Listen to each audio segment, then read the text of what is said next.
কমিউনিস্টরা সেটা আরো মারাত্মক কথা, প্রোগ্রেসিভ ডিম্যান্ড। তারা এখানেই রইলেন এবং বুকে খুব দুঃখ নিয়ে রইলেন যে তাদের প্রাপ্য পাকিস্তান পেলেন না। কমিউনিস্টরা কেন ইনসাফ চায়, কেন ইনসাফ যাত্রা করে? পশ্চিমবঙ্গে সবাই বাংলায় কথা বলে, মেজরিটি বাঙালি।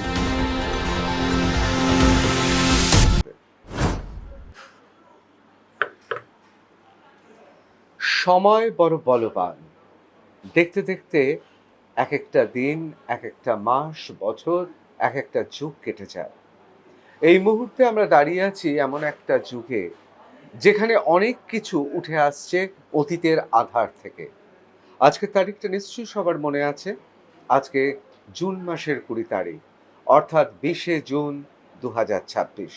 দেখুন, আমাদের নখে এখনো পবিত্র গণতান্ত্রিক রায় অর্থাৎ নির্বাচনে এখনো সেই কালো দাগ মুছে যায়নি।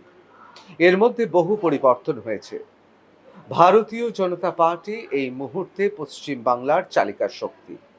আসনে বসে আছেন স্টিয়ারিং হাতে মুখ্যমন্ত্রী শুভেন্দু অধিকারী। অনেকে বলছেন এই পরিবর্তন বা পরিত্রাণ শুধুমাত্র রাজনৈতিক। কোথায় তার সাংস্কৃতিক, সামাজিক, অর্থনৈতিক পরিবর্তন? আজকের দিনটা কিন্তু অনেক ক্ষেত্রে অর্থাৎ পশ্চিমবঙ্গ দিবসে সাংস্কৃতিক পরিবর্তন হতে চলেছে পশ্চিম বাংলার বঙ্গবাসী। কেন বলছি? তার কারণ সেই অতীত। আমরা জানি যে কংগ্রেস আমলে, বাম আমলে বা তৃণমূল আমলে কোনোদিনও পশ্চিমবঙ্গ দিবস পালিত হয়নি। আজকে পশ্চিমবঙ্গ দিবস পালিত হচ্ছে এবং এই দিনটা, এই বছরটা ঐতিহাসিক থাকবে। এমনিতেই কথায় বলে বাঙালির 12 মাসে 13 পার্বণ। অনেকে বলছেন যে এই বাঙালির বঙ্গ সাংস্কৃতিক ক্যালেন্ডারে আরো একটা দিন জুড়ল। এই দিনটা আনন্দের না দুঃখের, বিরহ বেদনার, নাকি এই দিনটার একটা আলাদা তাৎপর্য রয়েছে পশ্চিমবঙ্গের কাছে? আজকের দিনটা খুব তাৎপর্যপূর্ণ, যেরকম আমি গৌরচন্দ্রিকায় বলছিলাম, আর সেখানে আপনার মতো বক্তাকে পেয়েছি। আমরা এক হিসেবে টাফ টক এই প্রথম এমন একটা অনুষ্ঠান করছে যেখানে টাফ টকটা আরো বেশি মারাত্মক। ব্যক্তি নয়, জাতিসত্তা, দেশের ভবিষ্যৎ নিয়ে থাকবে। এ বিষয়ে আপনার থেকে ভালো বক্তা কে হতে পারে? এবং দর্শক, আপনাদের জানিয়ে রাখি, আজকে নয়, দেবজিৎ সরকার সম্পাদিত দেশের ডাক পত্রিকায় আজ থেকে বেশ কিছু বছর আগেই কিন্তু পশ্চিমবঙ্গ দিবস নিয়ে সুদীর্ঘ গবেষণামূলক লেখা রয়েছে। এবং আপনারা চমকে উঠবেন, দেবজিৎ সরকার তার সম্পাদিত এই দেশের ডাকের প্রথম বর্ষ দ্বিতীয় সংখ্যা, যেটা জুন 2024-এ বেরিয়েছিল, সেখানে মোহিত রায় থেকে, শান্তনু সিংহ থেকে শুরু করে কল্যাণ গৌতম থেকে শুরু করে কল্যাণ চক্রবর্তী, এখন ক্যাবিনেট মিনিস্টার, ডক্টর কল্যাণ চক্রবর্তী, এরা প্রত্যেকে লিখেছিলেন। আরো অনেকের লেখা রয়েছে। আমি প্রথমেই জিজ্ঞেস করব যে একদিকে পরিবর্তন, অন্যদিকে সূচিত হলো, নতুনভাবে উদযাপিত হচ্ছে, কিন্তু এই উদযাপনটা বিরহের না আনন্দের, নাকি অত্যন্ত জরুরি? দাদা, একটা কথা আমাদের সবাইকে জানতে হবে, স্বাধীনতার পরে 67 বছর, ঠিক, বাংলা ভাগ হয়ে যাওয়ার পরে 67 বছর কেউ জানতেই পারল না যে এটা পশ্চিমবঙ্গ দিবস বলে বিষয় আছে। পশ্চিমবঙ্গ, দেখো, আমাদের দেশেতে সমস্ত রাজ্যর একটা করে দিবস আছে, বেশিরভাগ রাজ্যে, সব রাজ্যে নেই। আর সব রাজ্য যখন ভারত তৈরি হয়ে যাবার পরে, ভারত রাষ্ট্র, পাকিস্তান রাষ্ট্র, দেশভাগ এইসব হয়ে যাওয়ার পরে ভারতের যেসব রাষ্ট্র ছিল সেই রাষ্ট্রগুলো মূলত ভাষার ভিত্তিতে আবার পুনর্গঠিত হলো এবং তার জন্য একটা কমিটি হয়েছিল। নেহরুজি তার কমিটির হেড ছিলেন এবং আরও দুজন ছিলেন। এছাড়াও আরেকটা একটা কমিশন হয়, সেই কমিশনও ভাষার ভিত্তিতে রাষ্ট্র গঠনের কথা বলে। কেননা প্রথম আমাদের 3টে প্রেসিডেন্সি ছিল ব্রিটিশ আমলে। ক্যালকাটা প্রেসিডেন্সি সমস্ত পূর্বাঞ্চল নিয়ে, মাদ্রাজ প্রেসিডেন্সি দক্ষিণাঞ্চল নিয়ে, আর হচ্ছে মুম্বাই প্রেসিডেন্সি, মানে বোম্বে প্রেসিডেন্সি, তখন মুম্বাই বলতো না, সেটা হচ্ছে পশ্চিমাঞ্চল নিয়ে। এই 3টে প্রেসিডেন্সি, যে আমাদের বেঙ্গল প্রেসিডেন্সি প্রায় ইউপি অবধি ছিল, আর বাকি দিল্লি, তার একটা নিজস্ব গভর্নিং সিস্টেম ছিল। কিন্তু মুশকিলটা হলো, ভারত ভাগ হয়ে গেল, তারপরে অনেকেই বলতে রইলেন যে আমাদের ভাষার ভিত্তিতে আলাদা রাজ্য চাই। সেটা কোথা থেকে শুরু হলো? অন্ধ্রপ্রদেশে প্রথম রামানু বলে এক ভদ্রলোক, তিনি আমরণ অনশন করলেন। অনশনের কারণে তার মৃত্যু হলো। তারা বলেছিল তেলেগু ভাষা যেখানে যেখানে চলে সেই অঞ্চলটিকে নিয়ে একটি আলাদা অন্ধ্রপ্রদেশ রাজ্য তৈরি করতে হবে, যা কিনা পরে তেলেগু দেশম, এই শব্দটা মানে তেলেগুদের জন্য আলাদা দেশ, মানে দেশ করতে দেশ নয়, রাজ্য, একটা অঞ্চল আমরা চাই, এটা তাদের দাবি ছিল। তারপরে এই ভাষাভিত্তিক রাজ্যের চল হলো। কিন্তু বাংলার ক্ষেত্রে কি হলো? বাঙালি সারা দেশেতে মানে পৃথিবীতে যদি হিসেব করা হয় তাহলে একটা অনেক এগিয়ে, মানে সংখ্যার দিক থেকে একটা এগিয়ে থাকা বাংলা ভাষীদের। সেক্ষেত্রে কিন্তু এভাবে বাংলা বা পশ্চিমবঙ্গ এইভাবে তৈরি হলো না। আমি একটা ফুটনোট বলবো যে এই মুহূর্তে মানে ভারতবর্ষ শুধু নয়, গোটা পৃথিবী জুড়ে বঙ্গভাষী তারা ষষ্ঠ, কেউ কেউ বলে সপ্তম স্থানে রয়েছে, এবং বাণিজ্যিক কারণ ছাড়া, অফিসিয়াল কারণ ছাড়া পৃথিবীতে সবচেয়ে যে ভাষা শিখছে মানুষ সেটা হচ্ছে বাংলা। হ্যাঁ, এইবারে এবং সেই বাংলারও দুটো ভাগ আছে, একটা ধ্রুপদী বাংলা যেটা একমাত্র ভারত রাষ্ট্রের পশ্চিমবঙ্গে আছে, আর একটা হচ্ছে বাংলাদেশি বাংলা। বাংলাদেশের বাংলা একটু অন্যরকম বাংলা, আমরা সবাই জানি। ওই গোছল, তারপরে আব্বা আম্মু ইত্যাদি প্রভৃতি মেশানো, দুলাভাই, ভাইজান ইত্যাদি, যেটার সঙ্গে প্রায় আগের প্রায় 1500-2000 বছরের বাংলা ভাষা বা বাংলা সংস্কৃতির সরাসরি কোনো মিল নেই। এটা বিতর্কের বিষয়, আমি সে জায়গায় যাচ্ছি না। তাহলে দেশ ভাগ হবার সময় পুরো বাংলা যখন পাকিস্তানে চলে যাচ্ছিল, বাংলা প্রদেশ, সেই সময় সবাই মিলে ঠিক করলেন যে আমাদের হিন্দু বাঙালির জন্য একটা পৃথক হোমল্যান্ড চাই। সেইখান থেকেই সেই ভোটাভুটিটা হলো হচ্ছে 20শে জুন, এবং সেই ভোটাভুটির ফলে বাংলা প্রাদেশিক সভা, আইনসভা, যেটা সেই সময় প্রাদেশিক আইনসভা বলা হতো, যেটা এখন আমাদের কলকাতার বিধানসভা ভবন, সেইখানে দুটি ভাগে আইনসভাকে ভাঙা হলো। একটা হলো পূর্ববঙ্গের আইনসভা, একটা হচ্ছে পশ্চিমবঙ্গের আইনসভা। সেই পশ্চিমবঙ্গের আইনসভার প্রথম মুখ্যমন্ত্রী হলেন অতুল্য ঘোষ, এবং সেটা হচ্ছে স্বাধীনতার আগেই হলেন। তাহলে আমরা প্রথমত দুটো, এক, পশ্চিমবঙ্গ ভাষাভিত্তিক কারণে একটা প্রদেশ নির্মিত হয়নি, বঙ্গ যে প্রদেশ ছিল সেই বঙ্গ বিনির্মিত হয় ধর্মের ভিত্তিতে, এবং সেই ধর্মের ভিত্তিতে বিনির্মিত যেটা হয়েছিল, বিনির্মাণ যে হয়েছিল, হয়ে যে পশ্চিমবঙ্গ তৈরি হলো। অনেকেই বিনির্মাণ মানে ধ্বংস বলে মনে করেন, কিন্তু এখানে বাঙালি হিন্দুর জন্য বিনির্মাণ শব্দটি পশ্চিমবঙ্গের নির্মাণ, নব কলেবরে নির্মাণ হয় পশ্চিমবঙ্গ। এবং সেখানে মূলত যারা সেই নির্মাণে অংশগ্রহণ করেছিলেন সেই 58 জন ভদ্রলোক, এই 58 জনের মধ্যে হিন্দু ছিলেন, ক্রিশ্চিয়ান কমিউনিটির লোকেরা ছিলেন, এবং অবাঙালি কিছু পরিবারের প্রতিনিধি, তারাও তখন আইনসভার সদস্য ছিলেন, তারাও এর মধ্যে ছিলেন। সেই 58 জন যারা করেছিলেন, আজকে 20শে জুন তারা প্রণম্য। এর একটা ইতিহাস আছে। ইতিহাসটা হচ্ছে এরকম যে 1872 সালে প্রথম একটা জনগণনা হয় আমাদের ব্রিটিশ ভারতে। তার আগে জনগণনা, আদমশুমারি, সেগুলো হয়েছে কি হয়নি সেটা জানা নেই, কিন্তু আধুনিক ইতিহাস যদি ব্রিটিশের ইতিহাস যদি ধরা হয় তাহলে সেটা ধরা হবে ওই সময়তে 1872 সালে প্রথম একটা আদমশুমারি হলো। তাতে হিন্দু মুসলমানের ভাগাভাগি করা হয়েছিল, সেটা খুব একটা বেশি ছিল না। এরপরে এলো হচ্ছে 1931, মানে 1872, তারপরে জনগণনা হয়েছিল 1931-এ।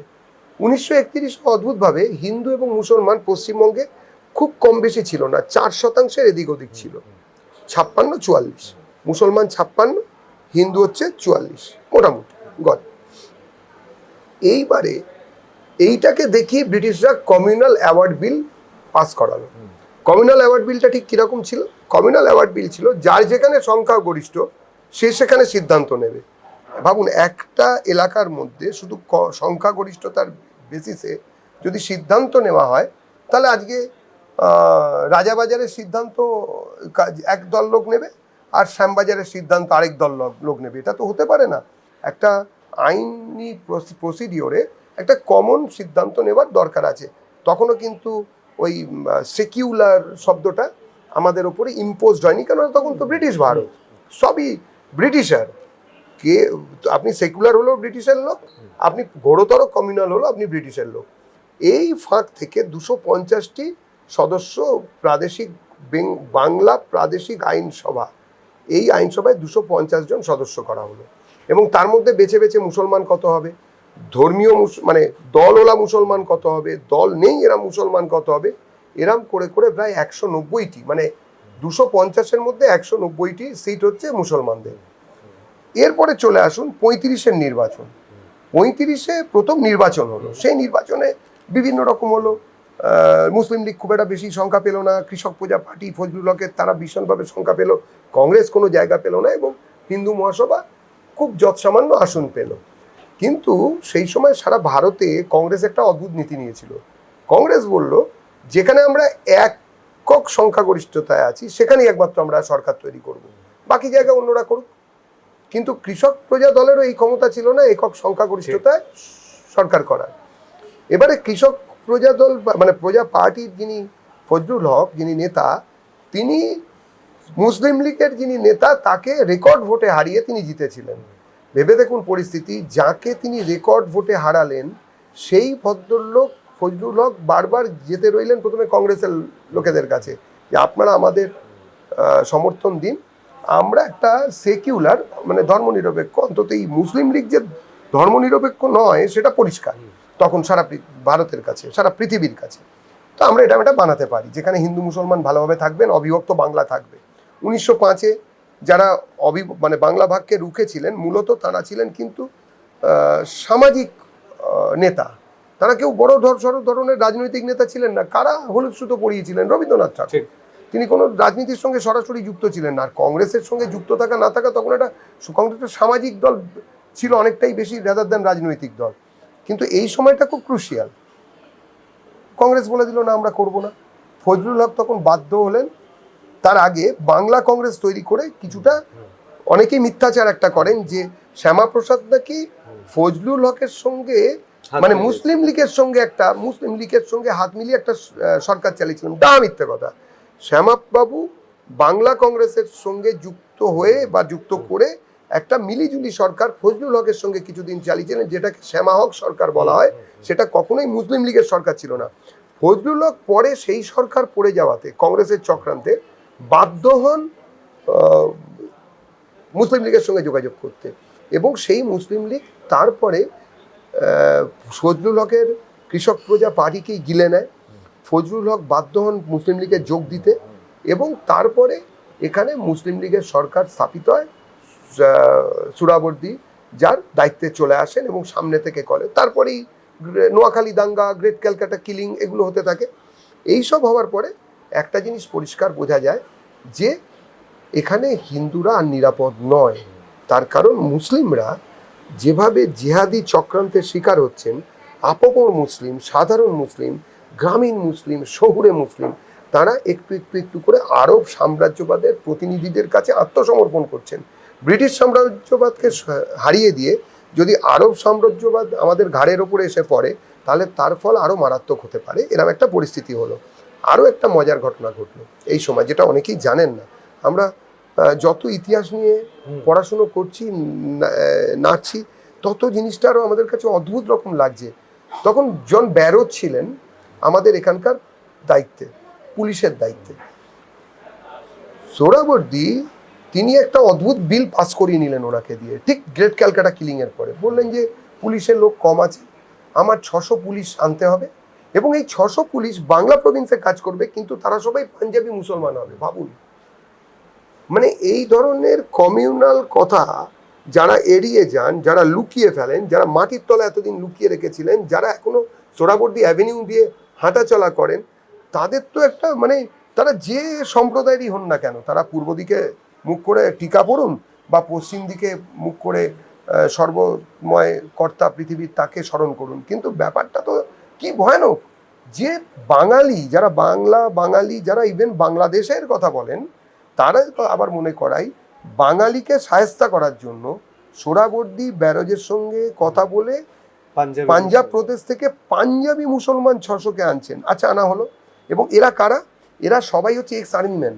আরও মারাত্মক ব্যাপার, এই এক্স আর্মি ম্যান যারা ব্রিটিশ আর্মি, তারা এখানে এলো, তারা সততই পুলিশের যে ট্রেনিং তার থেকে এগিয়ে থাকা, এবং তারা এখানে আসার পরেই প্রথম 20 দিন এখানে নারকীয়ভাবে হিন্দু মহিলাদের উপরে অত্যাচার করা শুরু করলো। এবং সেটা সেই সময় অমৃতবাজারে বেরিয়েছে, স্টেটসম্যানে বেরিয়েছে, শনিবারের চিঠিতে বেরিয়েছে, আরো অনেকগুলো কাগজে বেরিয়েছে। তাদের বিরুদ্ধে একটা অর্ডান্স আনা হয়। ভাবুন, মানে অর্ডান্স এনে এই যে গত 15 বছরে আমরা দেখলাম যে ওই কাগজদের স্কোয়াড কাগজ বলা হবে, তারা একটুখানি বেশি তেলে জলে থাকবে, আর অন্য অন্য কাগজের প্রতি শুধু নোটিশের পর নোটিশ যাবে, ইউটিউবারের কাছে যাবে। সেটা আজ থেকে প্রায় 100 বছর আগে শুরু হয়েছিল। সোহরাবুর্দি করেছিলেন, স্পেশাল অর্ডিন্যান্স এনেছিলেন। সোহরাবুর্দি যা করেছিলেন, পরবর্তীকালে মমতা বন্দ্যোপাধ্যায় একই পথে চলেছে। না, মোটামুটি মানে পথটা আরো চওড়া হয়েছে। উনি একটা সুড়িপথ বানিয়েছিলেন সোহরাবুর্দি, মমতা বন্দ্যোপাধ্যায় সেটাকে রাজপথে পরিণত করেন। এইবারে যেটা হলো, সেই সময়ে গোর্খা যারা পুলিশ, তারা এই পাঞ্জাবি পুলিশদের সঙ্গে সশস্ত্র দাঙ্গায় জড়িয়ে পড়ে। এটাও পুলিশের লালবাজারে আছে, আপনারা দেখবেন। এবং সেখানে তাদেরকে দুপক্ষকেই ডাকা হয়, তাদেরকে পুলিশি ব্যবস্থায় যেসব ব্যবস্থা আছে সেগুলো নেওয়া হয়। এই সময়ে ভারতের বাংলা প্রদেশের হিন্দুরা বুঝতে পারলো যে মুসলমানদের নিচে যদি থাকা হয় তাহলে খুব খারাপ অবস্থা হবে। এরপরে কি হলো, এই সব ঘটনা যখন চলছে, তখন কংগ্রেস মুখে বলল আমরা ভারত ভাগ চাই না। গান্ধীজি বললেন আমার মৃতদেহের ওপর দিয়ে ভারত ভাগ হবে। কিন্তু চুপি চুপি কংগ্রেস, গান্ধী এবং ব্রিটিশ তারা মিটিং করতে রইল, এবং জিন্নার সঙ্গে আলাদা করে মিটিং করলেন। আচ্ছা, এই সময় বামেদের অবস্থাটা একটু দেখে নিই, অবস্থানটা। বামেরা অধিকারী থিসিস ততদিনে প্রকাশ করেছে, 22টা-23টা জাতির আত্মনিয়ন্ত্রণের অধিকার তারা মেনেছেন, এবং তারা বলছেন মুসলিম লীগের দাবি, আহা একই দাবি, ভীষণ সুন্দর। মুসলিম লীগ মুসলিমদের জন্য আলাদা রাষ্ট্র চাইছে, this is very much just মানে জাস্টিফাইড, খুব জাস্ট, খুব নীতিগতভাবে স্বচ্ছ দাবি। পাকিস্তান মানতে হবে, তবেই ভারত স্বাধীন হবে। উল্টো দিকে মুসলিম লীগ তখন স্লোগান দিচ্ছে হাত মে বিড়ি মুঁহ মে পান লড়কে লেঙ্গে পাকিস্তান। যাই হোক, এই সময় আরেকটা লেয়ার, ইতিহাসের লেয়ার, নেতাজি সুভাষচন্দ্র বোস, যাকে নিয়ে মাঝে মাঝে আমাদের বিরোধী, আমাদের বিচারধারার উল্টো দিকে দাঁড়ানো, এরকম একটা কিছু বলা হয়। ঠিক সেই সময় গান্ধীজিকে একটা চিঠি লিখছেন, আমি চিঠিটা একদম পড়ে আপনাদের শোনাবো। 21শে ডিসেম্বর 1938, 35-এ ইলেকশন হয়ে গেছে, 38-এ সুভাষ লিখছেন গান্ধীজিকে, পরিষ্কার মনে আছে আপনি বরাবর বাংলায় প্রজা কৃষক পার্টি ও কংগ্রেসের যুক্ত মন্ত্রিসভা গঠনের সমর্থক ছিলেন, কিন্তু আজ আজাদ, নলিনী ও বিরলার সাথে কথাবার্তার ফলে আপনার এই মতের পরিবর্তন ঘটেছে। ফলে ব্যাপারটা দাঁড়াচ্ছে যে যাদের ওপর বাংলাদেশের কংগ্রেস চালানোর দায়িত্ব অর্পিত হয়েছে, তাদের মতামতের চেয়ে এই 3 জনের মতামত আপনার কাছে বেশি মূল্যবান। 1 সপ্তাহের মধ্যে আপনার মতে এই পরিবর্তন কেন হলো তা জানি না, তবে আমার মনে হয় আপনার সমর্থনেই এই মুসলিম লীগ মন্ত্রিসভা বাংলায় টিকে আছে। আমি মনে করি, সুভাষ লিখছেন, আমি মনে করি বাংলাদেশের বর্তমান সাম্প্রদায়িক মন্ত্রিসভাকে যত শীঘ্র সম্ভব দূর করা প্রয়োজন। তাহলে মুসলিম লীগ সাম্প্রদায়িক, সেটা বলছেন। তার আগে কোথায় সুভাষবাবু লোকজন হামলা করেছে শ্যামাপ্রসাদের ওপরে, বা সেই মতের মধ্যে হিন্দু মহাসভাকে ভোট না দেওয়ার জন্য কি প্রচার করেছেন, তাই নিয়ে প্রচুর ন্যারেটিভ। কিন্তু এইটা কেউ বলে না। পরবর্তীকালে এই যে কংগ্রেস মোহভঙ্গ এবং তারপরে কংগ্রেসের আসল চরিত্র উনি যখন নিরূপণ করছেন, সেখানে এই ব্যাপারটা খুবই দরকার ছিল। এবং এই সময়টাতে কারা কারা এই ব্যাপারটাকে এগিয়ে নিয়ে গেলেন। 1939 সালে আরো কয়েকটি ঘটনা ঘটলো। এক হচ্ছে এটা ডিসেম্বর 38, পরের বছর 39। কি হলো, বাংলার মুসলমান ছাত্ররা যারা মুসলিম লীগ করতেন, তাদের ছাত্র সংগঠনের নাম ছিল ছাত্রলীগ। ছাত্র পরিষদ কংগ্রেসের, ছাত্রলীগ মুসলিম লীগের। এই মুসলিম লীগের নেতা তখন কে? ছাত্রলীগের নেতা, যিনি একটা অসমাপ্ত ডায়েরি পরে লিখবেন, এই অখণ্ড ভারত ভেঙে একটা রাষ্ট্র তৈরি হয়ে যাবে, সেই রাষ্ট্রের থেকে আবার স্বাধীনতা পেয়ে আরেকটা রাষ্ট্র তৈরি হবে, এবং তার সর্বাধিনায়ক নায়ক হিসেবে তিনি থাকবেন ভারতের সমর্থনে। তিনি বললেন, তাদের দল একটা দাবি করলেন। প্রথম দাবি, কলকাতা বিশ্ববিদ্যালয়ের যে এমব্লেম আছে তার থেকে শ্রী শব্দটাকে সরিয়ে নিতে হবে। ভাবুন, কলকাতা বিশ্ববিদ্যালয়, তার এমব্লেমে যে শ্রী শব্দ, শ্রী মানে কি? সমৃদ্ধি, এবং সেটা ভারতীয় পরম্পরার সঙ্গে যুক্ত, তাতে কোনো রকমভাবে সাম্প্রদায়িকতার কলুষ নেই। কিন্তু উল্টো দিকে দাঁড়িয়ে আরেকটি বিষয়ে তারা বললেন, শ্রীটিকে সরাতে হবে আর সমস্ত বিষয়ের পরীক্ষা উর্দুতে নিতে হবে। কলকাতা বিশ্ববিদ্যালয় কোথায়? লাহোরে না, কলকাতা বিশ্ববিদ্যালয় কলকাতায়, বাংলার রাজধানী। সেখানে দাঁড়িয়ে সমস্ত সাবজেক্টের বিষয়ের পরীক্ষা উর্দুতে নিতে হবে দাবি করছেন যিনি ভাগ্যের এমনই ফের, ইতিহাসের এমনই বাঁক, হাসুলি বাঁক, যেখানে আপনারা দেখবেন এই ভদ্রলোককে কিছুদিন পরে বঙ্গবন্ধু হতে হবে, এবং সেই উর্দুর বিরুদ্ধে, যে উর্দু ভাষাকে সব ভাষার বিষয় হিসেবে দেখাতে হবে, ওই ভাষায় পরীক্ষা দেয়, সেই উর্দুর বিরুদ্ধে, উর্দু ভাষীদের বিরুদ্ধে, উর্দু ভাষার বিরুদ্ধে আন্দোলনের সামনে থাকিয়ে লড়াই করে একটা দেশের প্রধান হতে হবে। এই পরিস্থিতি হয়ে যাওয়ার পরে উপাচার্য হিসেবে সব জায়গায় ভ্রমণ করতে রইলেন ডক্টর শ্যামাপ্রসাদ মুখোপাধ্যায়। ডক্টর শ্যামাপ্রসাদ মুখোপাধ্যায় সেই সময় চট্টগ্রাম কলেজে ভিজিট করতে গেছেন। সেখানে স্টেশনেতেই তার উপরে ইট, পাটকেল, লাঠি নিয়ে আক্রমণ করলেন মুসলিম ছাত্রলীগের লোকেরা। দেখুন, এই ইট ছোড়া, পাথর ছোড়া, এটা পাক সার্কাসে দেখে অবাক হচ্ছেন, কাশ্মীরে দেখে অবাক হচ্ছেন না, বহু পুরনো, এর পুরো আন্তর্জাতিক অস্তিত্ব বর্তমান এবং উত্তরাধিকার বর্তমান। চট্টগ্রামেও স্টেশনে নামা মাত্র ইট ছুঁড়ে মারছেন শ্যামাপ্রসাদকে, এবং ভাগ্য ভালো শ্যামাপ্রসাদের গায়ে লাগেনি, পেছনে অধ্যাপক হুমায়ুন কবির, তার গায়ে লাঠিটা গিয়ে পড়ল। কত বড় অন্যায়! হুমায়ুন কবিরের মতন প্রথিতযশা অধ্যাপক, যিনি নিজে মুসলিম, তাকেও লক্ষ্য করে শ্যামাপ্রসাদ, এবং তাকে লক্ষ্য করে ইট, কাঠ, লাঠি বর্ষা চলছে, এবং শ্যামাবাবুর কাছ দিকে আসা লাঠি লক্ষ্যভ্রষ্ট হয়ে হুমায়ুন কবিরের গায়ে গিয়ে পড়ছে। এরপরে সেই সময় কাকে সামনে থেকে নেতৃত্ব দিলেন? মুজিবুর রহমান। এই নেতৃত্ব সামনে থেকে দিলেন মুজিবুর রহমান। এবারে কংগ্রেসের প্রশ্রয়, কংগ্রেস সেই সময় প্রশ্রয় দিচ্ছে আর মুসলিম লীগ সরকার চালাচ্ছে, সেই সময় শ্রী অপসারিত হয়ে গেল এমব্লেম থেকে বিশ্ববিদ্যালয়। এবং যেটা হলো সেটা আরও মারাত্মক, যে পুরোপুরি সাম্প্রদায়িকরণের চূড়ান্ত হলো যখন কিনা মিউনিসিপ্যাল অ্যাক্ট এ 70% মুসলমান কর্মী নিতেই হবে।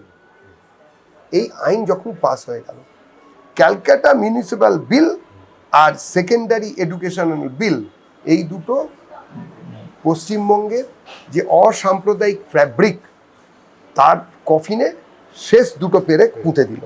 সেই সময় শ্যামাবাবু কি লিখলেন? তার লিভস ফ্রম আ ডায়েরি, যেটা ওনার লেখা বলে আমরা জানি। Then came to the Calcutta municipal bill and the secondary education bill. It was the latter which forced me out of my academic restriction, where education was made the plaything of party and communal politics. I felt in my duty to rouse public opinion.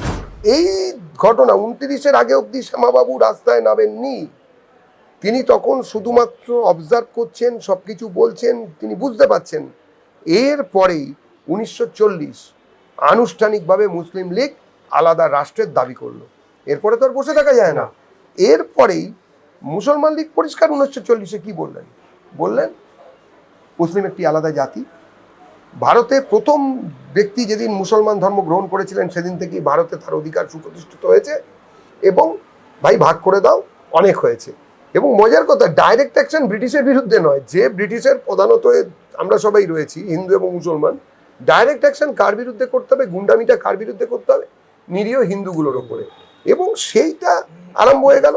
Communist পার্টির polit bureau তারা এবারে লিখছে, তাদের resolution pass করছেন। আমি সেই রেজলিউশনটা পড়ছি, একটা মাত্র line, the demand for Muslim self determination or Pakistan, বলছে The demand for Muslim self-determination of Pakistan is just progressive and national demand. Ahare, just progressive, justified, progressive মানে এক্ষেত্রে প্রগতিশীল কমিউনিস্টরা demand হিন্দু বাঙালির সঙ্গে বিশ্বাসঘাতকতা করলো। করলো, আর কমিউনিস্টরা সেটা আরো মারাত্মক কথা, প্রোগ্রেসিভ ডিম্যান্ড। আজকে যে এই যে আমরা ভাবি অবাক হয়ে যে একজন কর্মী বা সদস্য বা সাধারণ মানুষ মারা গেলেন, তাহলে আমরা ন্যায় চাইতে কেন হাঁটি না? আমরা কেন তার বদলে ওই কি যেন হাঁটাটার নাম দিয়েছিল, ওরা বললো যে আমরা উর্দুতে কি একটা শব্দ, আরবি না উর্দুতে, ওই যে মারা গিয়েছিলেন ছেলেটি মারা গেল, আচ্ছা, ইনসাফ। ইনসাফ। কমিউনিস্টরা কেন ইনসাফ চায়, কেন ইনসাফ যাত্রা করে? পশ্চিমবঙ্গে সবাই বাংলায় কথা বলে, মেজরিটি বাঙালি, 1%, 2%, 5% উর্দুতে কোনো কোনো স্পোরাডিক্যাল এলাকায় কথা হয়, কিন্তু ইনসাফ কেন চায়? তার কারণ ওরা চাইবেই, ওদের এই যে Pakistan is just progressive and national demand, জাতীয়তাবাদী এবং প্রোগ্রেসিভ ডিম্যান্ড হচ্ছে পাকিস্তান। সেই সময় রেজলিউশনে ওরা পাস করিয়েছে, ওর উত্তরাধিকার এরা বয়ে যাচ্ছে। যাই হোক, এবং ইনকলাব জিন্দাবাদ তো তাদের একদম স্লোগান। এবারে এত কিছুর মধ্যে ব্রিটিশ গোয়েন্দা দপ্তর কি করছে, তারা কি বসে আছে? এবারে তারা কি লিখছে দেখা যাক। ব্রিটিশ গোয়েন্দা রিপোর্ট 1940 সাল লিখছেন, it was only the Hindu Mahasabha reacted sharply against Pakistan resolution. এ তো আর গোয়েন্দা লাগে না, কিন্তু তারা তাদের রিপোর্ট লিখে যাচ্ছেন। তাদেরকে তো রানীর কাছে পাঠাতে হবে, তাদের সিস্টেমে পাঠাতে হবে। পাকিস্তান দাবি তোলার পরে 45-46-এ এটা নির্বাচন এলো, 35, তারপরে 45-46-এর নির্বাচন। এই নির্বাচনে 37-এর নির্বাচন, 35 বলছি, 37-এর নির্বাচন, তারপরে 45-46 গোটা দেশ জুড়ে মুসলমানদের জন্য সংরক্ষিত 292টা আসনের মধ্যে মুসলিম লীগ আগের বারে 37-এ জিতেছিল মাত্র 106টা, আর এবারে হয়ে গেল 225। আবার বলি, 292 আউট অফ 292, 1937-এ মুসলিম লীগ পাচ্ছে কটা? মাত্র 106টা সারা দেশে। তার মধ্যে আলিগড় আছে, লখনৌ আছে, যেখানে ওনারা বেশি আছেন। আর 46-47-এ মাত্র 5 বছরের মধ্যে সেই নির্বাচন এসে যাচ্ছে 292-এর মধ্যে, এই 492-এর মধ্যে 425, মানে 60টা এদিক ওদিক। এইবারে আর 119টা আসনের মধ্যে 113টা জিতলো, ওই 425 119টা পশ্চিমবঙ্গে প্রথমেই, যেটা ওই কমিউনাল বিলে পেয়েছিল ওরা, তার মধ্যে 113টা মুসলিম লীগ পেল। এবং তার মানে 113টায় মুসলমান, 86% মুসলমান সেই সময় তারা বুঝেছিলেন যে মুসলিম লীগকে সমর্থন করা উচিত এবং মুসলিম লীগের কথা মতন দেশটাকে ভাগ করে ফেলা উচিত। এইবারে এই যে হলো, তারপরে ব্রিটিশ গোয়েন্দা দপ্তর আরেকটা রিপোর্ট দিল। রিপোর্টটা একটু পড়ি। The Congress in Bengal has lost considerable prestige which has been gained by Hindu Mahasabha, and it was more due to strenuous effort of doctor Shyama Prasad Mukherjee. এরপরেও 20 জুন পালন করা উচিত, যেখানে কংগ্রেসের প্রেস্টিজ, কনসিডারেবল প্রেস্টিজ, যেটা লস হচ্ছে, গেইন করছেন শ্যামাবাবু, এবং তিনি আস্তে আস্তে আসছেন। এইবারে শ্যামাপ্রসাদের জনপ্রিয়তায় ভয় পেয়ে কংগ্রেস মিথ্যার আশ্রয় নিল। তারা সামনের দিক থেকে ক্যাবিনেট মিশন এসে গেছিল, ক্যাবিনেট মিশনের প্রস্তাব নাকচ করলো, কিন্তু পেছন থেকে সমর্থন জোগালো। 44-এ জেল থেকে বেরোলেন গান্ধীজি, ঘোষণা করলেন তিনি জিন্নার সঙ্গে আলোচনায় বসবেন। জিন্না চাননি, উনি বেরিয়ে বলছেন আকবরী, আমি আলোচনায় বসবো। 44 থেকে 47 আর 3 বছর হাতে আছে, 47ও নেই পুরোটা, অর্ধেক, 2.5 বছর। এই সময় যেটা হতে রইল সেটা আরো মারাত্মক। সেটা বলছেন যে প্রত্যেকবার গান্ধীর এগোনো এবং পিছনো, কংগ্রেসের দ্বিচারিতা, কমিউনিস্টদের বিশ্বাসঘাতকতা, পুরো বিষয়টা গোলমালের জায়গায় চললো। এর মধ্যে 46 সাল এসে গেল, 44-45-এ পুরো গরম অবস্থা, 46-এ দুটি ঘটনা ঘটলো, Noakhali are great Calcutta killing. এই দুটিতে যে জিনিস হলো, সেখানে হিন্দু মেয়েদের ধর্ষণ, হিন্দুদের ওপর আক্রমণ, হিন্দু নিধনযজ্ঞ চললো। স্টেটসম্যান পত্রিকা, এই গ্রেট ক্যালকাটা কিলিংস, এই কয়েনেজ, এটা স্টেটসম্যান পত্রিকা তৈরি। আমি এখানে শুধু একটা কথা বলবো যে স্টেটসম্যান পত্রিকায় তখন যিনি ছিলেন, অর্থাৎ ব্রিটিশ যে এডিটর ছিলেন, তিনি কিন্তু কার্যত একটা বৈপ্লবিক পরিবর্তন করেন। তার কারণ মুসলিম লীগ এবং ব্রিটিশদের সহায়তায় মুসলিম লীগের পক্ষে স্টেটসম্যান ছিল, কিন্তু তিনি মানবিকভাবে এবং সাংবাদিক হিসেবে তিনি একদম বিদ্রোহ ঘোষণা করে লিখে দিলেন, এবং দ্য গ্রেট ক্যালকাটা কিলিংস তারই শব্দ। না, এই সময় একটা ডেপুটি পুলিশ কমিশনার ছিলেন সাম উদ দোহা, তিনি তার অভিযোগের উপর ভিত্তি করে একদল হিন্দু যুবককে গ্রেপ্তার করা এবং অকথ্য অত্যাচার করা হয়। সেই নির্যাতনের খবর মডার্ন রিভিউ, আনন্দবাজার, অমৃতবাজার এবং হিন্দুস্তান স্ট্যান্ডার্ড আর অবভিয়াসলি স্টেটসম্যান এরা সব প্রকাশ করে। অর্ডিন্যান্স করে এদেরকে বন্ধ করা হয়, আর্থিকভাবে এদেরকে ক্ষতিগ্রস্ত করা হয়। একদম ওই সরু গলি এবারে চওড়া হয়েছে গত 15 বছরে। এই সময়টাতে দাঁড়িয়ে আর বিলম্ব নয়, 1946-এ ঘোষণা হলো যে ভারত ভাগ হচ্ছেই, সবাই জেনে গেল। শ্যামাবাবু বললেন, শ্যামাপ্রসাদ মুখোপাধ্যায়, ডক্টর শ্যামাপ্রসাদ মুখোপাধ্যায়, তিনি সরাসরি বললেন, ভাই তাহলে পাঞ্জাব আর বাংলাকেও ভাগ করতে হবে, কেননা শুধুমাত্র প্রভিন্সিয়ালি ভাগ হবে না, গণভোট হোক। এই গণভোটের জন্য বাংলার জন্য জনমত তৈরির জন্য তখন বাংলা প্রাদেশিক হিন্দু মহাসভা 1947-এর 4, 5, 6 এপ্রিল পরপর 3 দিন তারকেশ্বরে একটা মহা সম্মেলনের আয়োজন করেন। তাতে 400-রও বেশি হিন্দু একাডেমিশিয়া, যারা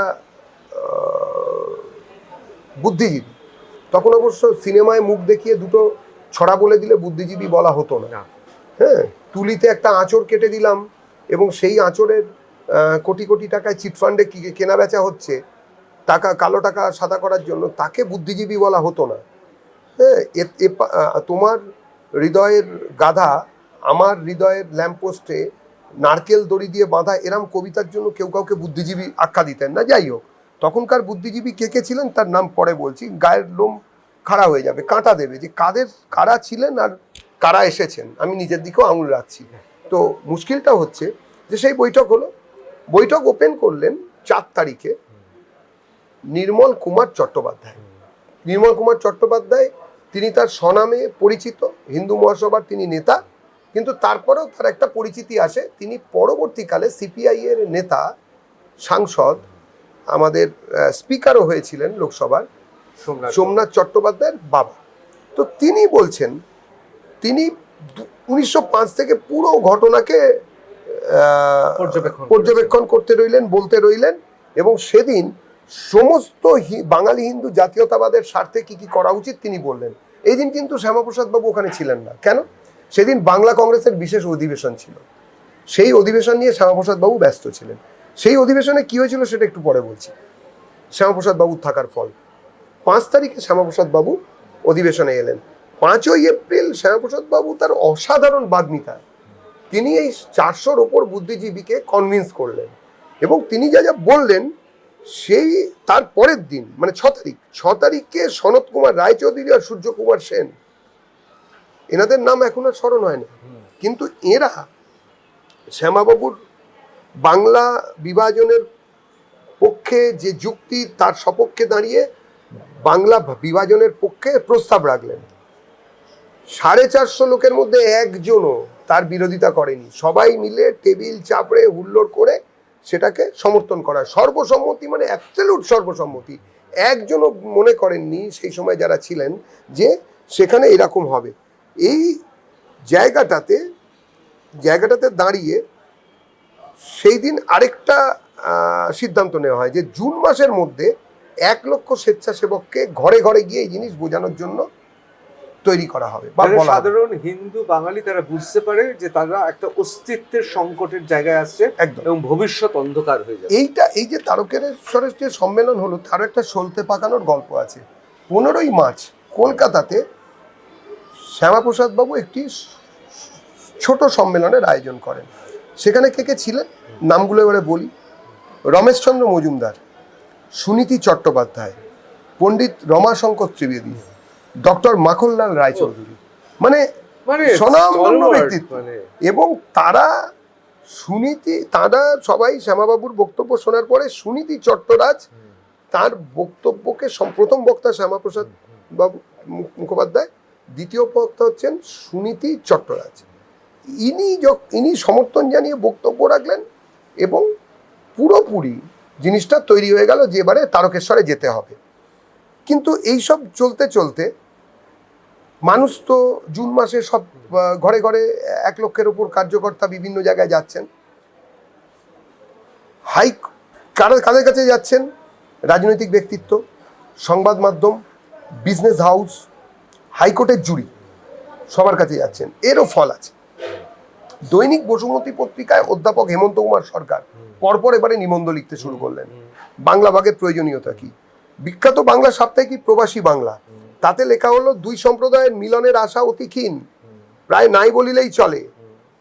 শনিবারের চিঠিতে সম্পাদক সজনীকান্ত দাস তিনি লিখছেন, বাঙালি হিন্দুর হোমল্যান্ডের আন্দোলনে নেতৃত্ব দিচ্ছেন doctor Shyama Prasad Mukherjee, major general retired AC Chatterjee এবং প্রমথনাথ ব্যানার্জির মতন ব্যক্তিত্ব। সুতরাং এটা চোখ বন্ধ করে বলা যায় যে কোনো চেষ্টাই তারা বাদ রাখবেন না। 3 জনের ছবি সেই সময় ওই কাগজে বেরিয়েছিল, পুরোনো দিনের কাগজে মানে ক্যামেরায় তোলা। 23 এপ্রিল অমৃতবাজার, ইংরেজি কাগজ, তিনি কি লিখছেন? তারা একটা ওপিনিয়ন পোল করলো, তখন ওপিনিয়ন পোল হতো। 23 এপ্রিলের ওপিনিয়ন পোল অমৃতবাজার যেটা করলো, তাতে দেখা গেল মানে আপনারা কি বাংলা ভাগ চান কি চান না? 1905-এর যে বাঙালি মেধা, যারা হাতে হলুদ সুতো পরে গঙ্গায় চান করে বাংলার মাটি বাংলার জল গান গাইতে গাইতে যা হাঁটছেন, তারা 1946-এ এসে তারা বলছেন যে 98.3% বাঙালি তারা বাংলা ভাগের পক্ষে। তার কারণ 5 থেকে 45-46 মানে 40-42 বছরের মধ্যে বাঙালি এবং বাংলাভাষীদের, বাংলাভাষী আরব সাম্রাজ্যবাদীদের মধ্যে পুরোপুরি আড়াআড়ি বিভাজন হয়ে গেছে। এই সময়টাতে 24 এপ্রিল স্টেটসম্যান পত্রিকায় লেখা হলো, মধ্যবিত্ত বাঙালি হিন্দু মুসলিম লীগের এতটাই বিরোধী যে বঙ্গ বিভাজন ছাড়া অন্য কোনো সমাধান তারা মানতে রাজি নন। ওই আন্দোলনের জন্য অর্থ লাগবে। অমৃতবাজার পত্রিকা, তারা একটা বেঙ্গল পার্টিশন ফান্ড বলে একটা অর্থ সংগ্রহ কালেকশন শুরু হলো। এখন যেরকম ফেসবুকে বা অন্য কিছুতে আমরা সমাজ মাধ্যমে দেখি, আন্দোলন অপ্রতিহত গতিতে এগোতে রইল। এবারে কি হলো, 22 এপ্রিল শ্যামাবাবু চলে গেলেন দিল্লিতে। তার আগে আরেকটা কথা মনে রাখুন, আবারও বলছি, 4 তারিখে শ্যামাবাবু ছিলেন না, তিনি বাংলা কংগ্রেসের অধিবেশনে বক্তব্য রাখছেন। ঠিক তার কিছুদিন পরেই 22 এপ্রিল তিনি দিল্লিতে গিয়ে তিনি নিখুঁত এবং ক্ষুরোদার যুক্তিতে তিনি প্রয়োজনীয়তাটাকে ডেসক্রাইব করছেন দিল্লির লোকেদের কাছে। এর পরটা আরও মারাত্মক। এইবারে 1 এপ্রিলের আগেই, 4 তারিখের আগেই বাংলার প্রাদেশিক আইনসভার 11 জন সদস্য ভাইসরয়ের সঙ্গে দেখা করেছেন এবং বাংলা ভাগের দাবি উত্থাপন করেছেন। তাহলে এপ্রিল মাসটা ভীষণ গুরুত্বপূর্ণ। 1 এপ্রিলে দাবি উঠলো, 4, 5, 6 মিটিং হলো। 22 এপ্রিল শ্যামাপ্রসাদ বাবু যাচ্ছেন দিল্লিতে, গিয়ে পৌঁছে গেছেন এবং সেখানেও বলছেন। এবং 23 এপ্রিল সেদিন বাংলার হিন্দুরা সাধারণ ধর্মঘট পালন করলেন পশ্চিমবঙ্গ তৈরির জন্য বা বাংলা বিভাজন, বাংলা প্রদেশ বিভাজনের জন্য হিন্দু হোমল্যান্ডের দাবিতে। এইরকম একটা পরিবেশ যখন তৈরি হলো, মাউন্ট ব্যাটেনকে নথি দিচ্ছেন ইত্যাদি প্রভৃতি চলছেন। এইবারে 26 এপ্রিল কি হলো, 22 তারিখ শ্যামাবাবু দিল্লিতে, 23 তারিখ ধর্মঘট, 24, 25, 26 তারিখে শ্যামাপ্রসাদ বাবু 4 তারিখে বাংলা কংগ্রেসের অধিবেশনের সঙ্গে থাকার ফল আমরা দেখতে পেলাম। বাংলা কংগ্রেসের 2 মহারথী সেই সময় কে, ডক্টর বিধানচন্দ্র রায় আর কিরণ শঙ্কর রায়, এই 2 জন প্রকাশ্যে শ্যামাবাবুকে কথা দিলেন যে কংগ্রেস প্রতিনিধিদের বাংলা ভাগের সমর্থনে ভোট দেওয়ানোর জন্য তারা রাজি করাবেন। আমরা বিসমার্কের নাম শুনেছি, তিনি যোগ করেছেন। আমরা সর্দার বল্লভভাই প্যাটেলের নাম শুনেছি, তাকে ভারতের বিসমার্ক বলা হয়। শ্যামাপ্রসাদ মুখোপাধ্যায়, ডক্টর শ্যামাপ্রসাদ মুখোপাধ্যায়ের এই দৌত্য, এই রাজনৈতিক সমীকরণের সঙ্গে এগিয়ে চলা, বিভিন্ন পরস্পর বিরোধী মানুষকে একই জায়গায় টেনে আনা, যিনি কিনা সরাসরি প্রশ্ন করেছিলেন যে আমি তো বসবো হিন্দুদের পক্ষ থেকে, মুসলমানদের পক্ষ থেকে জিন্না এসে বসবেন, জ্যোতি বসু কেন বসবেন? তিনি কে? কমিউনিস্টদের তিনি ঢুকতেই দেননি সেই সময়। সেই লোক কিনা কমিউনিস্টদেরও কনভিন্স করাতে পেরেছিলেন। তার ফল হচ্ছে কি, 26 এপ্রিলের পরে 3রা মে বঙ্গীয় আইনসভায় নির্বাচিত তফসিলি সমাজের 2জন প্রতিনিধি যারা পূর্ববঙ্গের, তারাও বললেন যে তারা তাদের এলাকার ভারত ভুক্তি চান। তার মানে বিভাজন এবারে পরিষ্কার হতে যাচ্ছে। 7ই মে, তাহলে এপ্রিল মে, এবারে 1 এপ্রিল থেকে শুরু হয়েছে। 7ই মে সবাই মিলে একটা যৌথ বিবৃতি দিলেন। কারা দিলেন? শ্যামাপ্রসাদ মুখোপাধ্যায় না, দিলেন প্রখ্যাত বিজ্ঞানী মেঘনাথ সাহা, ঐতিহাসিক রমেশচন্দ্র মজুমদার, স্যার যদুনাথ সরকার, ভাষাবিদ সুনীতি চট্টোপাধ্যায়। তারা বললেন যে টাওয়ারিং ফিগার, নিরাপত্তার দৃষ্টিতে, তারা অন্য কিছু বললেন না, তারা বললেন নিরাপত্তার দৃষ্টিতে পশ্চিমবঙ্গ হিসেবে একটা জায়গা দরকার এবং বাংলার ভাগ হওয়া দরকার, যার পশ্চিম অংশে হিন্দু মেজরিটি থাকবে। তা না হলেই তো শাঁখা সিঁদুর দেখে দেখে পিঠে বানাতে ডাকবে এবং ভালো লাগলে আরো 3-4 দিন রেখে দেবে, আবার ফেরত দিয়ে দেবে। এটা তো চলতেই থাকছিল। সেইটার থেকে বাঁচার জন্য এই ব্যবস্থা ছিল। হরগোবিন্দ চন্দ্রনরা তখনও মরত, যাতে কিছু কম মরে তার জন্য তারা সেই সময় ভেবেছিলেন, তারা তখন পশ্চিমবঙ্গের হিন্দুর তারা স্টলওয়ার্ড বাংলাভাষী বাঙালি হিন্দুদের। এইবারে কলকাতা হাইকোর্টের 50 জন জুরি, তখন জুরি থাকতো ওই পরচুলা পড়া, তারা একসঙ্গে সই করলেন, করে তারা পরিষ্কার জানালেন তারাও কনভিন্সড হয়েছেন এবং তারা মনে করেন নিরাপত্তার স্বার্থে এটা খুব দরকার। 76টা ছোট এবং বড় মিটিং হয়েছিল, এই বড় মিটিং হয়েছিল এবং অসংখ্য ছোট মিটিং। এই 76টা মিটিং, এবারে একটা মজার কথা, কিছু মিটিং একা হিন্দু মহাসভা করে, কিছু মিটিং একা বাংলা কংগ্রেস করে, আর কিছু মিটিং সেটা করা হয়েছিল বাংলা কংগ্রেস এবং হিন্দু মহাসভার যৌথ উদ্যোগে, সারা বাংলায় হয়। এবং সেই সময় বাঙালির মনোবল আকাশ ছোঁয়া, হিন্দুর মনোবল। এই জায়গাগুলো হবার পরে প্রত্যেক জায়গায় সুরাবর্দী বলছেন রিচ প্রাইস অফ ক্যালকাটা আমরা সারা পূর্ব পাকিস্তান মেনে নেব না, সবাই এক এক রকম বলছে, তার মধ্যে ঝামেলা। 1947-এর 7ই মে মেঘনাথ সাহা, যদুনাথ সরকার, সুনীত সবাই মিলে একটা প্রদেশের দাবি তুললেন এবং শনিবারের চিঠি সেই সময় লিখলেন ভাঙিয়া যাওয়াই ভালো, কোট আনকোট, নিরাপত্তার সাথে। এই সময় যারা কিরণ শঙ্কর রায়, বিধান রায়, তারা কংগ্রেস ওয়ার্কিং কমিটিতে বাংলা ভাগের সমর্থনে কংগ্রেসের মধ্য থেকেও দাবি করলেন। 28 মে 1947, শেষের দিকে চলে আসছি, বরোজ মাউন্টব্যাটেনকে লিখেছিলেন বাংলা ভাগ হলে, স্যার বারোজ যিনি কিনা পুলিশ ডিপার্টমেন্টের দায়িত্বে, তিনি তখন বলছেন বাংলা ভাগ হলে মুসলমানরা ব্যাপক গন্ডগোল করবে। তিনি আরো জানান যে ব্যাপক অস্ত্র বিভিন্ন জায়গায় মজুদ রয়েছে এবং সেগুলোর মধ্যে ধর্মস্থানগুলো রয়েছে। ভাবুন, চিত্রর কিন্তু কোনো পরিবর্তন খুব একটা হয়নি। হ্যাঁ, কিন্তু এইবারে বাংলা হিন্দুদের আন্দোলন শুরু হয়েছে। 3রা জুন মাউন্টব্যাটেন প্ল্যান এসে গেল, সেখানে স্পষ্ট বলল যে বাংলা এবং পাঞ্জাবে বিভাজনের পক্ষে 1টির বেশি ভোট পড়লেই বিভাজন কার্যকারী হবে। এই স্থির হলো 20 জুন 1946-এ বেঙ্গল লেজিসলেটিভ অ্যাসেম্বলি, BLA। এখানে 3 পর্যায়ে ভোট হবে। কিরম হবে? প্রথমে 250 জন সবাই মিলে একসঙ্গে ভোট দেবে, তারপরে মুসলিম মেজরিটি পোর্শনের লোকেরা ভোট দেবে, আর বাকি জায়গায় হিন্দু মেজরিটি জায়গার লোকেরা ভোট দেবে। যখন পূর্ব ভোট হলো, সেখানে দেখা গেল প্রথম পর্যায়ে সব মুসলমানরা সবাই, একজনও বাদ নেই, সবাই পাকিস্তান চান। মানে ওই বলা হয় না, আমরা তো সবাই ভারতকে ভালোবেসে ভারতবর্ষকে কল্পনা করে, ওনাদের অনেকে প্রচুর লোক আছে যারা চুপি চুপি স্বাধীনতা সংগ্রামে যুক্ত ছিলেন, তারা পাকিস্তান চাননি। ভোট অন্য কথা বলছে, ইতিহাস অন্য কথা বলছে, সবাই মিলে পাকিস্তান চেয়েছিল। একজন মুসলিম আইনসভায় ব্যক্তিত্ব যারা ওখানে ছিলেন, যার ভোট দেওয়ার অধিকার আছে, সে বলে নিজে, না ভাই আমি ভারতেই থাকতে চাই, পাকিস্তানে যেতে চাই না। সেকেন্ড ভোটটা হলো, তাহলে হয়ে গেল। সেকেন্ড ভোট হলো, তাহলে বিভাজন হবে। সেকেন্ড ভোট হলো মুসলিম অধ্যুষিত পূর্ববঙ্গীয় জায়গাগুলোতে, সেখানে মাত্র 2 জন হিন্দু ছিলেন, বাকিরা সবাই মুসলমান। সেখানে ওই 2 জন মাত্র বললেন যে আমরা বিভাজন চাই, সেই তফসিল যে 2 জন প্রতিনিধি, আর বাকি সব মুসলমান ওই একই কথা বললেন যে না না না, কোনো বিভাজন না, পুরো বাংলা চাই, কলকাতা, বর্ধমান সব নিয়ে পুরো বাংলা, গোটাটাকে চাই, গোটাটাকে পাকিস্তান চাই। এরপরে ঠিক 20 জুন 3য় পর্বের ভোট শুরু। প্রথমে 2টো ভোটের রেজাল্ট বেরিয়ে গেছে।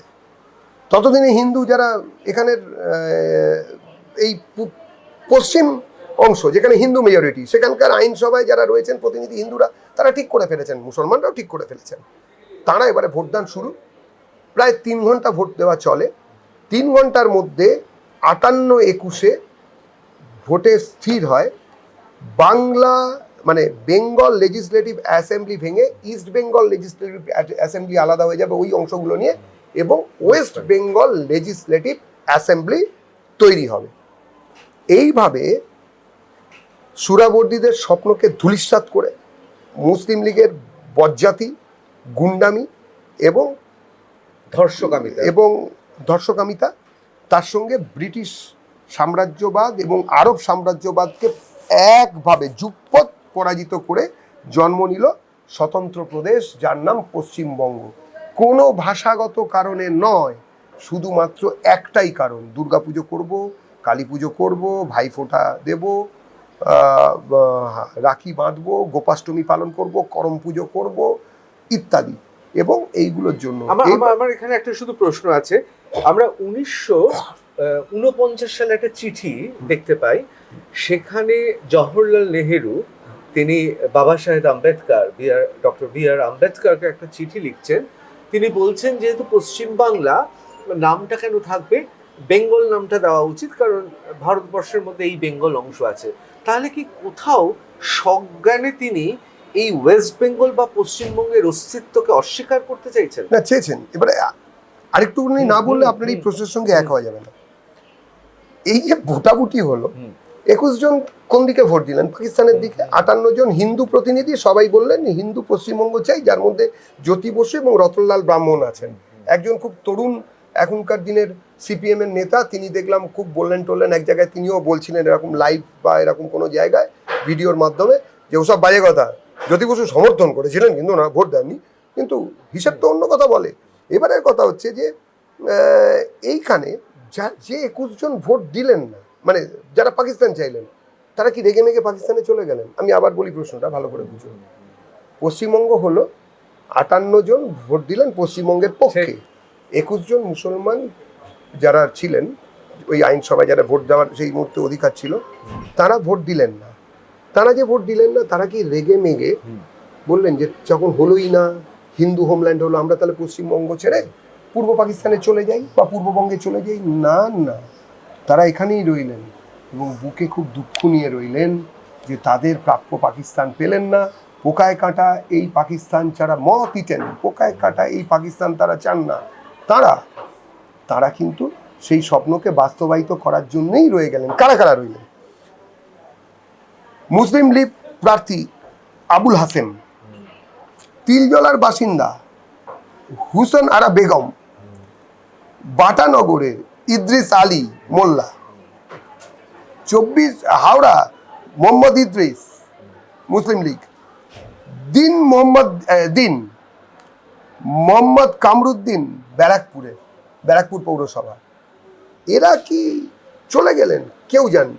এনাদের উত্তরাধিকারীরাই পরবর্তীকালে ফুলে ফেঁপে উঠবেন, বিভিন্ন সময় এই পশ্চিমবঙ্গের ডেমোগ্রাফির পরিবর্তন করার জন্য আপ্রাণ চেষ্টা করবেন, এবং তারপরে আমরা এখানে দেখতে পাবো একজন মিনি পাকিস্তান দেখাবেন ঘুরে ঘুরে। আর সেই ঘটনার প্রায় 80 বছরের কাছাকাছি সময়। আজকে এই প্রতিবেদনে দাদা, যদি কারা ভোট দিয়েছিলেন সেটা যদি আমি না বলি, নামগুলো উচ্চারণ যদি না করি, তাহলে এর থেকে অন্যায়, এর থেকে পাপ আর কিছু হয় না। আমি নাম বলি। আর প্রথমে যারা ভোট দিতে আরম্ভ করেছিলেন প্রভিন্স অনুযায়ী, মানে তাদের এলাকা অনুযায়ী হচ্ছিল: গোবিন্দলাল ব্যানার্জি, প্রমথনাথ ব্যানার্জি, শিবনাথ ব্যানার্জি, সুশীল কুমার ব্যানার্জি, সুরেন্দ্র চন্দ্র ব্যানার্জি, মোহিনীমোহন বর্মন, হেমন্ত কুমার বসু, জ্যোতি বসু, চারুচন্দ্র ভান্ডারী, সতীশচন্দ্র বসু, রতনলাল ব্রাহ্মণ, মীরলাল চট্টোপাধ্যায়, অন্নদা প্রসাদ চৌধুরী, বীণা দাস, রাধানাথ দাস, উদয়চাঁদ মহতাব, নিকুঞ্জ বিহারী মাইতি, বিশাপতি মাঝি, ভূপতি মজুমদার, ঈশ্বরচন্দ্র মাল, আশুতোষ মল্লিক, অন্নদা প্রসাদ মণ্ডল, বঙ্কুবিহারী মণ্ডল, শ্যামাপ্রসাদ মুখার্জি, কালীপদ মুখার্জি, মুকুন্দ বিহারী মল্লিক, বসন্তলাল মুরারকা, খগেন্দ্রলাল দাশগুপ্ত, কানাইলাল দাস, কানাইলাল দে, হরেন্দ্রনাথ দলুই, সুকুমার দত্ত, নিহারেন্দু মজুমদার, বিপিন বিহারী গাঙ্গুলি, অরবিন্দ গয়েশ, এ.কে. ঘোষ, বিমল কুমার ঘোষ, ডি গোমস, ডম্বর সিং গুরং, ঈশ্বর দাস জালান, দেবীপ্রসাদ খৈতান, চারুচন্দ্র মহান্তি, অর্ধেন্দু শেখর নস্কর, যাদবেন্দ্রনাথ পাঁজা, এল.আর. পেন্টনি, আনন্দীলাল পোদ্দার, রজনীকান্ত প্রামাণিক, কমল কৃষ্ণ রায়, যোগেশ্বর রায়, শ্রীমতী ই.আর. রিকেটস, রাজেন্দ্রলাল সরকার, দেবেন্দ্র সেন, বিমল চন্দ্র সিংহ এবং জি.সি.ডি. উইলকস। মনে রাখতে হবে 58 জনের মধ্যে ভাষার ভিত্তিতে যে হয়নি পশ্চিমবঙ্গ, ধর্মের ভিত্তিতে হয়েছিল। হিন্দু মেজরিটি যেখানে, সেখানে সব ধর্মের অধিকার সুনিশ্চিত থাকে, সেটা বুঝতে পেরেছিলেন সবাই। 58 জনের মধ্যে এই দেখুন, আমি কর গুনেছি, 4 আর 4 8 আর 1 9 জন, তারা বাঙালি নন ঠিক। এবং তাদের মধ্যে অনেকে হিন্দু নন, 4 জন ক্রিশ্চিয়ান, অ্যাংলো ইন্ডিয়ানও প্রতিনিধিরাও রয়েছেন। এবারে দেখা যাক কারা উল্টো দিকে দিয়েছিলেন, তাদের নামও যদি না বলি তাহলেও তো ইতিহাসের সঙ্গে একটুখানি অন্যরকম ব্যবহার করা হয়ে যাবে। সেই 21 জন মুসলমান বিধায়ক, আব্দুল আহাদ পরিবার এখনো এদেশে আছেন, এম আব্দুর রহমান, আব্দুল সবুর খান, আবুল হাসেম, হুসনারা বেগম আগেই বলেছিলাম, ইলিয়াস আলী মোল্লা, এম.এইচ. ইম্পাহানি, অসিমউদ্দিন আহমেদ, মোহাম্মদ শরীফ খান, মুজাম্মেল হোসেন, মোহাম্মদ ইদ্রিস, মোহাম্মদ কামরুদ্দিন, মোহাম্মদ রফিক, সৈয়দ মোহাম্মদ সিদ্দিক, মুশারফ হোসেন, কে নুরুদ্দিন, সিরাজউদ্দিন আহমেদ, এস.এইচ.এ. সুরাবর্দী, এম.এ. জামান, মুদাসির হোসেন, আব্দুল ওয়াহিদ সরকার। 21 জনের মধ্যে দাদা মাত্র 5 জন আর পাকিস্তানে মাইগ্রেট করেন, ভদ্রলোক ছিলেন, তারা যা বলেছেন করেছেন। বাদ বাকি পাকিস্তানকামী এদের সন্তান সন্ততিরা এখনো এখানেই রয়েছেন এবং তাদেরও হৃদয়ের পরিবর্তন হয়েছে কি হয়নি তার প্রমাণ এখনো পাই না।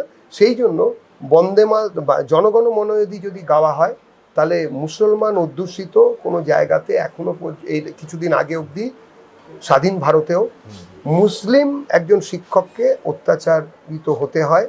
বিভিন্ন সময় বিভিন্নভাবে হিন্দু হোমল্যান্ডেও হরগোবিন্দ দাস, চন্দন দাসের বাড়িতে রাত্রেবেলায় রং করে দিয়ে আসা যায় যে এই বাড়িগুলো মার্কিং করা যায়, এই বাড়িগুলো কাফেরদের বাড়ি, হাঙ্গামা করা যায়, মিনি পাকিস্তান দেখানো যায়।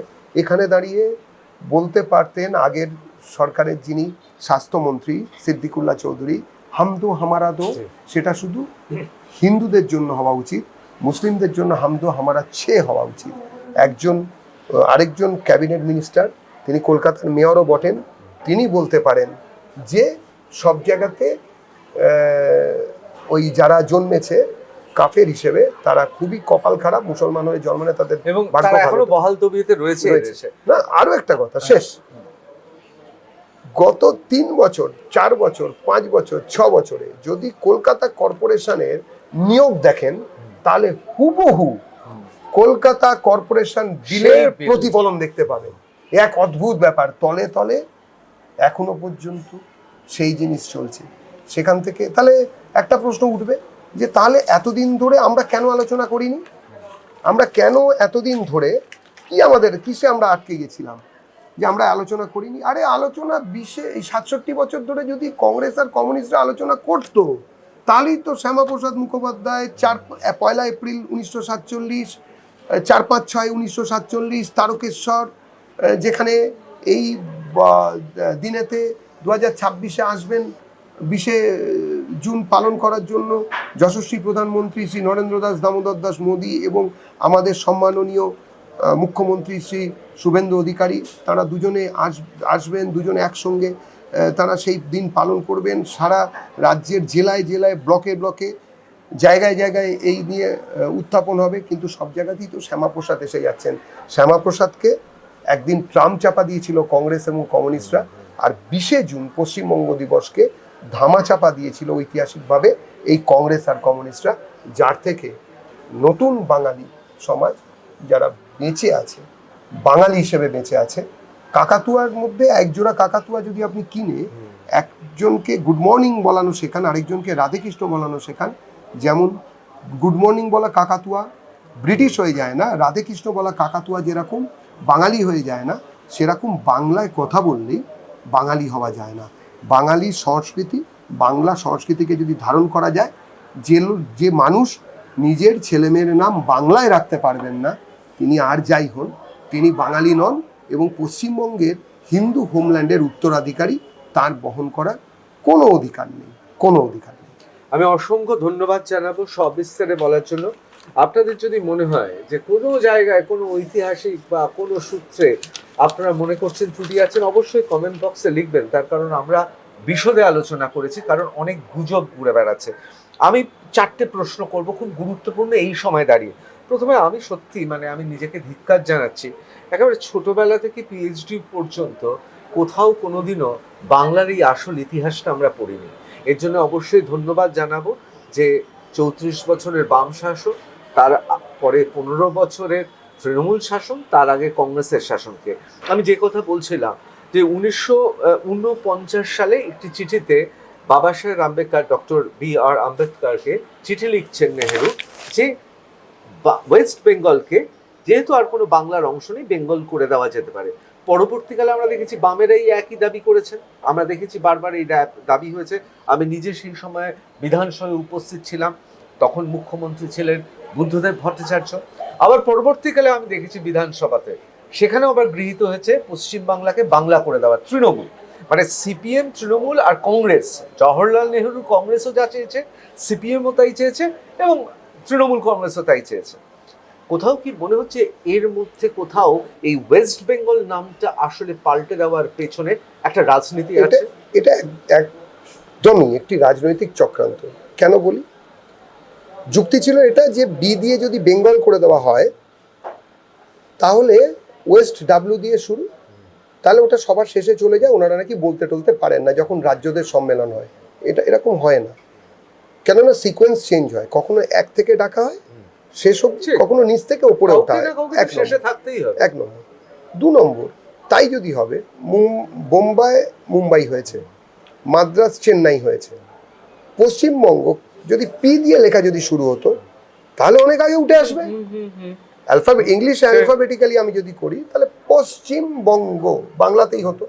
আসলে ওরা ভোলাতে চেয়েছে পশ্চিম নামটিকে। পশ্চিমকে যদি উড়িয়ে দিয়ে শুধু বঙ্গ বা বাংলা করে দেওয়া হয় তাহলেই তো আর এই প্রশ্ন কেউ করবে না, 3-4 জেনারেশন পরে লোকে ভুলে যাবে। আরে ভাই, এখনো তো জিজ্ঞেস করতে পারে পশ্চিম যদি থাকে তাহলে পূর্বটা কোথায় গেল? কোন গুন্ডামির কারণে, কারা ধর্ষণের দ্বারা ভয় দেখিয়ে 2.5 মিলিয়ন লোককে পথে বসিয়ে রাতারাতি দুদিকের লোককে উদ্বাস্তু করে, আমি বলছি না শুধু একা হিন্দুরা উদ্বাস্তু হয়েছে, মুসলমানরা উদ্বাস্তু হয়েছেন, সংখ্যায় কম হয়েছেন। এবং কারা এটা করেছিল, কোন নীল নকশাকে চরিতার্থ করার জন্য, এই বিষয়টা সামনে আনা দরকার, দ্রুত দরকার। আমি আপনাদের সমস্ত সংবাদ মাধ্যম বা যারা রয়েছেন সবার কাছে করজোরে অনুরোধ করব, বিরোধিতা হোক, বিভিন্ন শেডের রাজনীতি হোক, দরকারও আছে। সব মত একমত হতে পারে না, তাহলে সেটা যাই হোক, সেটা গণতন্ত্র। কিন্তু এক বিষয়ে একমত হওয়া দরকার যে পশ্চিমবঙ্গের অরিজিন ভাষাভিত্তিক নয়, পশ্চিমবঙ্গের অরিজিন বা উৎস যেভাবে পশ্চিমবঙ্গকে তৈরি করা হয়েছিল সেটা ওইভাবে নয়, এবং সত্যকে স্বীকার করার সৎসাহস যেন আমাদের সবার মধ্যে থাকে। সবাই মিলে 20শে জুন প্রতি বছর পশ্চিমবঙ্গ দিবস পালন করুন, এটাই করজোরে। একজন সামান্য রাজনৈতিক কর্মী হিসেবে নয়, বাঙালি হিসেবে, বাঙালি পরম্পরার উত্তরাধিকারী হিসেবে আপনাদের কাছে আবেদন, পশ্চিমবঙ্গ দিবস 20শে জুন পালন করুন।